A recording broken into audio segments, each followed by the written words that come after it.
श्री गणेशाय मित्रों, आज हम गणेश चतुर्थी की कथा पढ़ेंगे। एक बार की बात है, सभी देवता बहुत ही मुश्किल में थे। सभी देवता शिवजी की शरण में गए और वहां जाकर शिवजी को उन्होंने अपनी मुश्किलों के बारे में बताया। शिवजी के पास ही भगवान श्री कार्तिकेय जी और भगवान श्री गणेश बैठे हुए थे। देवताओं को मुश्किल में देखकर शिवजी ने गणेश और कार्तिकेय से पूछा, तुम में से कौन देवताओं की मुश्किलों को हल करेगा और उनकी मदद करेगा। उनकी बात सुनकर कार्तिकेय जी और गणेश जी दोनों ने हाँ में सर हिलाया। जब दोनों को हाँ करते हुए देखा शिवजी ने, तो उन्होंने कहा कि ठीक है, मैं एक प्रतियोगिता रखता हूँ। जो भी प्रतियोगिता में पास होगा वही देवताओं की मदद करेगा। इस प्रतियोगिता के अनुसार दोनों भाइयों में जो भी सबसे पहले पृथ्वी की परिक्रमा करके लौटेगा वही देवताओं की मुश्किलों में मदद करेगा। जैसे ही शिवजी ने यह बात कही, कार्तिकेय जी अपनी सवारी मोर पर बैठकर पृथ्वी की परिक्रमा करने चले गए, परंतु गणेश जी वहीं अपनी जगह पर खड़े रहे और सोचने लगे कि वह मूषक की मदद से पूरे पृथ्वी का चक्कर कैसे लगाएंगे। उसी समय उनके मन में एक उपाय सूझा। वे अपने पिता शिवजी और माता पार्वती के पास गए और उनको हाथ जोड़ के प्रणाम किया।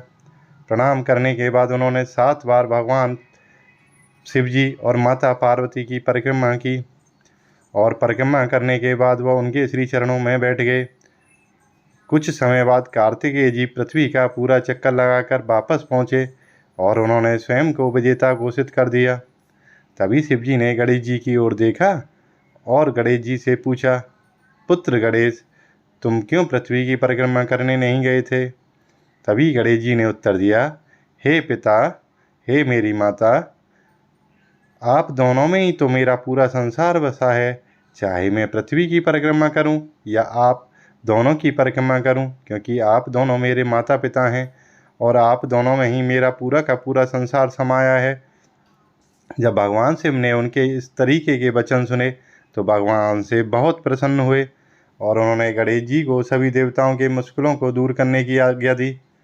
साथ ही भगवान शिव ने गणेश जी को यह भी आशीर्वाद दिया कि कृष्ण पक्ष के चतुर्थी में जो भी व्यक्ति तुम्हारी पूजा और व्रत करेगा उसके सभी दुख दूर होंगे और भौतिक सुखों की प्राप्ति होगी। मित्रों, यही कथा अब हमें गणेश चतुर्थी पे हमेशा सुननी चाहिए। अभी जल्दी ही गणेश चतुर्थी का त्यौहार आने वाला है। गणेश चतुर्थी के त्यौहार पे जो भी मन से, प्रेम से, श्रद्धा से भगवान श्री गणेश का ध्यान करते हुए, उनका लड्डुओं का भोग लगाते हुए, उनकी आरती करते हुए और उसके बाद इस कथा का श्रवण करता है, उसे मनोवांछित फल की प्राप्ति होती है, ऐसा श्रुति का कथन है।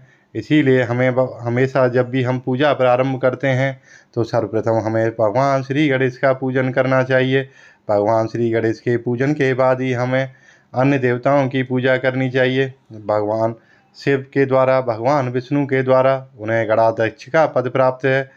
उसी पद के आधार पर सर्वप्रथम हिंदू समाज के अनुसार भगवान श्री गणेश का पूजन करना चाहिए। भगवान श्री गणेश के पूजन के पश्चात ही अन्य अन्य देवताओं को पूजन का अधिकार प्रदान करना चाहिए। भगवान गणेश बड़े ही नटखट हैं, उनकी कथाएं बहुत सारी विचित्र हैं, तो हमेशा हमें जब भी शुरुआत करनी चाहिए भगवान श्री गणेश की आरती के साथ में शुरुआत करनी चाहिए।